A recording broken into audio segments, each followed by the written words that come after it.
வணக்கம் சிம்மராசி நண்பர்களே. உங்கள் ராசிக்கு 7ஆம் இடத்தில் சஞ்சரித்து வரும் சனி பகவான் 6/3/2026 அன்று அஷ்டமஸ்தானத்தில் அடியெடுத்து வைக்கிறார். அஷ்டமத்து சனியின் ஆதிக்கத்தால் விரயங்கள் கூடும். வீண் வாக்குவாதம் ஏற்பட்டு பிரச்சனையை உருவாக்கலாம். நினைத்தது ஒன்றும் நடந்தது ஒன்றுமாக இருக்கும். உடல் நலனுக்காக ஒரு தொகையை செலவிடும் சூழல் உண்டு. மற்றவர்களை நம்பி செய்த காரியங்கள் நடைபெறாமல் போகலாம். இருப்பினும் 6க்கு அதிபதியான சனி பகவான் 8ஆம் இடத்திற்கு வருவதால் ஒரு சில முயற்சிகளில் வெற்றியும் கிடைக்கும். மார்ச் 6ஆம் தேதி முதல் உங்கள் ராசிக்கு 8ஆம் இடத்திற்கு சனி வரப்போவதால் உங்கள் வாழ்க்கையில் எண்ணற்ற மாற்றங்கள் வரப்போகிறது. குறிப்பாக ஆரோக்கிய சீர்கேட்டால் மருத்துவ செலவு அதிகரிக்கும். மன நிம்மதி குறையும். உத்தியோக மாற்றம், தொழில் மாற்றம் திருப்தி அளிக்காது. புதிய ஒப்பந்தங்கள் கை நழுவி செல்லலாம். பொருளாதாரத்தில் பற்றாக்குறை அதிகரிக்கும். இது ஒரு சோதனை காலமாக இருக்கும் என்பதால் எதையும் சிந்தித்து செயல்படுங்கள்.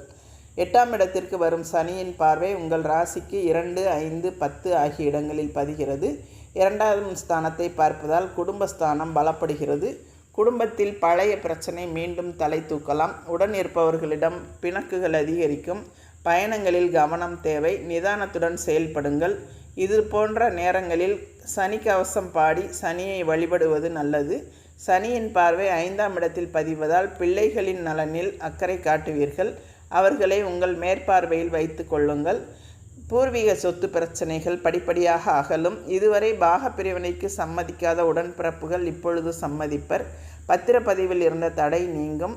பல நாட்களாக நடைபெறாமல் இருந்த சில நல்ல காரியங்கள் இப்பொழுது நடைபெறும். 10ஆம் இடத்தை சனி பார்ப்பதால் தொழிலில் புதிய வாய்ப்புகள் வந்து சேரும். பிரச்சனையை உருவாக்கி கொண்டிருந்த பழைய பங்குதாரர்களை விலக்கிவிட்டு புதிய பங்குதாரர்களை சேர்த்து கொள்ள முன்வருவீர்கள். வியாபார போட்டி அதிகரிக்கும். உத்தியோகத்தில் மேலதிகாரிகளின் கவனத்தை ஈர்க்க நீங்கள் செய்யும் முயற்சிகள் பலன் தராது. பொருளாதார பற்றாக்குறையை சமாளிக்க கடன் வாங்கும் சூழ்நிலை ஏற்படும். பணி நீக்கம் செய்யப்பட்டவர்கள் மீண்டும் பணியில் சேரும் வாய்ப்பு கிடைக்கும். புதிய வேலைக்கு விண்ணப்பித்தவர்களுக்கு அது கைகூடும்.